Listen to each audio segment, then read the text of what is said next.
All right, so I'm Kristin McWharter. I'm an artist here in Baltimore, and I'm going to talk a little bit about a project that I've been working on called Here Charm City. So soapboxes are really cool. They were popularized in the 19th century by the working class, using materials around them to create elevated platforms to share their perspectives. They would talk about politics, religion, different issues that were relevant to them to a larger group. And authorities quickly realized that these gatherings were a threat to public safety. So they would start disbanding them, which created this pattern for speakers to be really quick and witty. And it's interesting because social media is modeling this same behavior of speaking. And increasingly more and more, we're speaking through interfaces rather than face-to-face. So we're talking through texting, we're talking through computers, and these forms are becoming more and more immersive with sound, with vision, and all of these different immersive things. The problem with these interfaces is that they can hold different biases within them. So for example, Facebook, 1.5 billion users, is designed by 9,000. We can see in their staff it's incredibly white and male-dominated. So what does that mean when they are the vessel for the conversations that we're trying to have? I don't have an answer for what that kind of impact is, but thinking about it, I've been asking a lot of questions, which is what brought me to Here Charm City. So Here Charm City is a series of animated interviews with Baltimore City residents.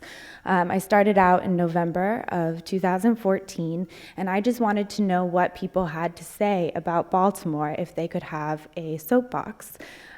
With these interviews, I then put them through a rotoscope animation process, which essentially means I took a video, broke it down into frames, and traced every frame of that video until it was an animation, which means that each one of these interviews is hundreds and hundreds of drawings.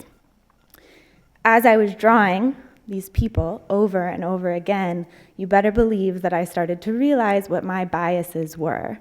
And many of my biases would reveal themselves inside of these drawings. Now, the advantage of that is that the viewer has an opportunity to see what my bias is. Maybe they're going to judge the way in which I drew the speaker before they judge the speaker themselves. Maybe they can hear a little bit easier knowing what my bias is rather than having that bias be hidden through design or through these other ways that we try to make ourselves look professional. In 2015, I was invited to work with an amazing group called Make Studio. I really encourage you to look them up. Their website is make-studio.org. And they provide art studio programming, exhibition opportunities, and sale opportunities for artists in Baltimore with disabilities. They also have a space in Hamden where they're providing arts experiences for people with all abilities in order to engage in more dialogue about art that's inclusive in Baltimore. And in this exhibition, I worked with artists to talk to them about if they had a soapbox, what would they like to say to Baltimore? And they would make their own artworks that reflected these ideas. They also participated in interviews, some of which I would like to show you tonight, but they're going to be coming out in the fall of this year. This is some of their artworks that were featured in the exhibition. There we go. Now, I think this is really important because we all know that perspective sharing or stepping into someone else's shoes is a really important part of understanding and hearing one another.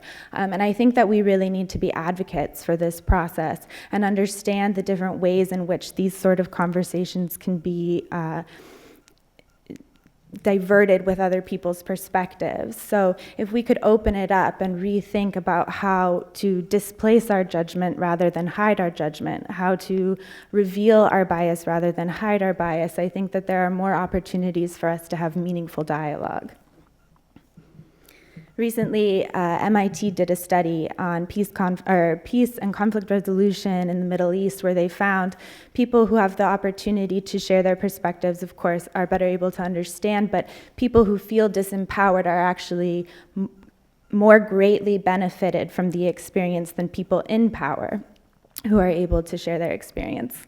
And so with that, I would like to challenge everyone to think about the interfaces that you encounter and the biases that you encounter, whether it be job applications, resumes, websites, social media. What can you be doing to open that up for yourself and for your community? Thank you.